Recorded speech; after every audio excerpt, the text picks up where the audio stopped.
तुम्ही जे काही योजना आणाल त्या मंजूर करून आणायच्या. तुम्हाला तुमच्या पायावर उभं करायचं काम प्रकाश अण्णाचं. तुम्हाला लागेल त्या योजना, लागेल ती निधी, लागेल त्या सबसिडी आणायची यंत्रणा आपण उभी करू. राज्य केंद्र सरकारकडनं माझ्या सगळ्या माता भगिनींना सक्षम करायच्या योजना आहेत. वृद्धांच्यासाठी योजना आहेत, तरुणांच्यासाठी आहेत, ग्राम समृद्धीसाठी आहेत. त्या सगळ्या योजना आपण मंजूर करून घेण्याच्या संबंधीचं काम करू. तुम्हाला माहिती आहे की ते येत असताना आम्ही सारखं इथल्या प्रश्नाची विचारपूस करत असतो. तिथनं तुमचा पुढे जाणाऱ्या त्या रस्त्याला पूल पाहिजे होता, बरोबर आहे का? त्या रस्त्यावर पूल पाहिजे होता.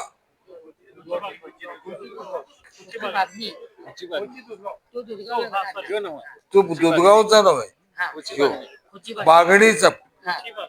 तिथनं खोचीवरनं बागणीला जायला ह्या रस्त्यावर पुढे पूल राहिला होता.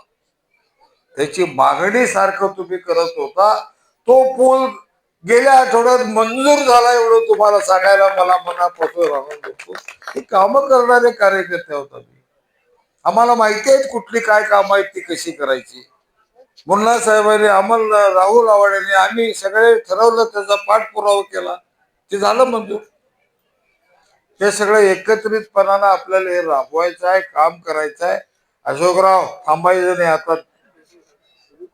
हाय आम्ही हाय पूर्ण ताकद नाही. मी एकटा नाही, आप्पा पण आहे. कारण आप्पांचं नाव घ्यायला पाहिजे. आप्पांनीच सुचवलंय चौगले वहिनींचं नाव, त्यामुळं आप्पा आहेतच आप्पा. त्यात काय कॉम्प्रोमाइज नाही. ते मला माहिती आहे कसं काम आहे ते. तीच जिद्द आजही आहे, पुढेही राहणार आहे. मी असू दे, आप्पा असू देत, धनंजय भाडी खासदार साहेब असू देत, आमदार अमल साहेब असू देत, आम्ही एकत्रित काम करणारे सगळी टीम आहे.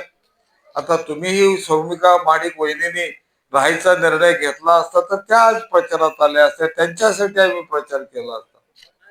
आज त्यांनीच सांगितलं की चौगले वहिनी राहू देत, त्याही येतील प्रचाराला, अमल साहेब येतील, खासदार साहेब येतील, सगळे आता आम्ही एकत्रित प्रचार करायला. ते सांगतील तिथं जातोय. त्याप्रमाणे माझी विनंती आहे. फार मोठं भाषण द्यायला पाहिजे असं नाही. तुम्ही खूप जाणकार आहात, जबाबदार कार्यकर्ते आहात. माझ्या बंधू भगिनींना विनंती आहे की आता आपण सगळे एकत्रित आल्यानंतर, आणि आप्पांचा आदेश तुम्हाला माहिती असतोय कसा असतोय तो, त्यामुळं केवळ रिझल्टच पाहिजे, तिथं काय चालत नाही. दुसरं विजय म्हणजे विजय पाहिजे, असं काम असते.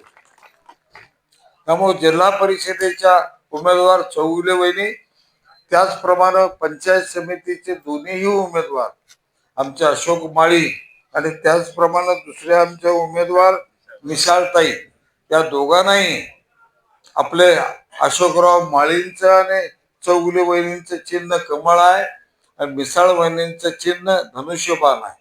ह्याच्या समोरचं बटन दाबून त्यांना प्रचंड मताने विजयी करा आणि तुमची सेवा करायला पाठवा. तिथे काय सत्ता उपभोगायचं नाही, सेवा करायला वाजवून काम करून घ्या. त्यांच्याकडनं मागं लागून काय पाहिजे ते करून घ्या.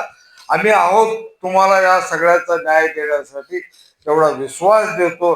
आणि त्या 100% तुमच्या विश्वासाला पात्र होऊन काम करतील, हाही आपल्या सगळ्यांना विश्वास देऊन श्री भैरवनाथाला परत एकदा त्रिवार वंदन करून त्यांचा आशीर्वाद मागतो आणि सगळे विजयी करा एवढी विनंती करतो. जय जवान.